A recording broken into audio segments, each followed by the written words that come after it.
यूं तो हम सभी हल्दी घाटी के युद्ध के बारे में जानते हैं। हम जानते हैं कि यह युद्ध राजपूत शिरोमणि कुंवर महाराणा प्रताप और मुगल बादशाह अकबर के सेनापति मान सिंह के बीच लड़ा गया था।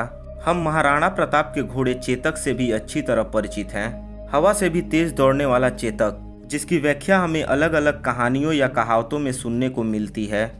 महाराणा प्रताप के लिए चेतक की निष्ठा पर कोई सवालों जवाब नहीं किया जा सकता।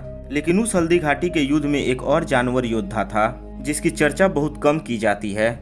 महाराणा प्रताप का इतिहास बताने वाले अक्सर उसे भूल जाते हैं। वह था महाराणा प्रताप का हाथी।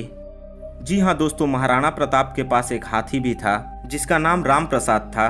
वह कोई ऐसा वैसा हाथी नहीं था। वह 10 हाथियों का बल अकेले रखता था और महाराणा प्रताप के लिए उसकी निष्ठा भी अपरंपार थी।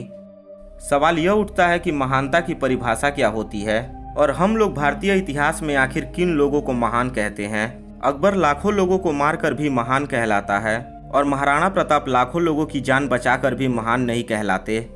अगर हम समय रेखा को ठीक से समझे तो हम पाएंगे कि मुगलों के बाद भारत में अंग्रेजों और कम्युनिस्टों का बोलबाला रहा। उन्होंने भारतीय इतिहास और संस्कृति को कमजोर बनाने के लिए जोड़तोड़ प्रयत्न किया और इतिहास को तोड़ मोड़ कर किताबों की शक्ल दी गई, जिससे हम अपने इतिहास को, कला को और संस्कृति को कमजोर या छोटा समझे और उनके आदर्शों पर चलने लगे।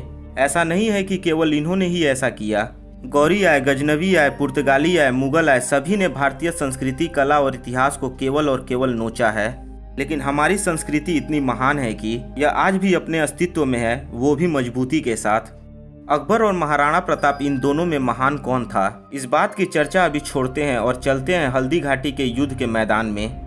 जब भी हल्दी घाटी के युद्ध की बात होती है तो हमें 4 नाम मुख्य रूप से सुनने को मिलते हैं: अकबर, मान सिंह, महाराणा प्रताप और चेतक। लेकिन वो 5वां राम प्रसाद को तो लोग जैसे भूल ही जाते हैं। राम प्रसाद महाराणा प्रताप के हाथी का नाम था, जिसका उल्लेख अल बदायूनी, जो मुगलों की ओर से हल्दी घाटी के युद्ध में लड़ा था, ने अपने ग्रंथ में किया है। वो लिखता है कि जब महाराणा प्रताप पर अकबर ने चढ़ाई की थी तब उसने 2 चीजों को ही बंदी बनाने की मांग की थी। एक तो खुद महाराणा प्रताप और दूसरा उनका हाथी राम प्रसाद। आगे अल बदायूनी लिखता है कि वो हाथी इतना समझदार एवं ताकतवर था कि उसने हल्दी घाटी के युद्ध में अकेले ही अकबर के 13 हाथियों को मार गिराया था। वो आगे लिखता है कि उस हाथी को पकड़ने के लिए हमने 7 बड़े हाथियों का एक चक्रव्यूह बनाया और उन पर 14 महावतों को बिठाया, तब कहीं जाकर उसे बंदी बना पाए। उस हाथी को अकबर के समक्ष पेश किया गया, जहां अकबर ने उसका नाम राम प्रसाद से बदलकर पीर प्रसाद रखा। राम प्रसाद को मुगलों ने गन्ने और पानी दिया, पर उस स्वामी भक्त हाथी ने 18 दिनों तक मुगलों का न तो दाना खाया न ही पानी पिया और आखिरकार वो शहीद हो गया। तब अकबर ने कहा था कि जिसके हाथी को मैं अपने सामने नहीं झुका पाया, उस महाराणा प्रताप को क्या झुका पाऊंगा। दोस्तों, हमारा इतिहास ऐसे कई घटनाओं से भरा पड़ा है जिसे सुनकर आपके शरीर में रक्त चाल तेज हो जाएगी। तो दोस्तों, आपको महाराणा प्रताप के हाथी की कहानी कैसी लगी, कमेंट बॉक्स में लिखकर हमें जरूर बताएं। अगर यह वीडियो आपको अच्छी लगी हो तो वीडियो को लाइक करें, अपने दोस्तों के साथ शेयर करें और अगर आप सूर्या टॉक चैनल पर नए हैं तो चैनल को सब्सक्राइब करके बगल वाले बेल आइकन को जरूर दबा दें ताकि आने वाली वीडियो की नोटिफिकेशन आपको सबसे पहले मिल सके।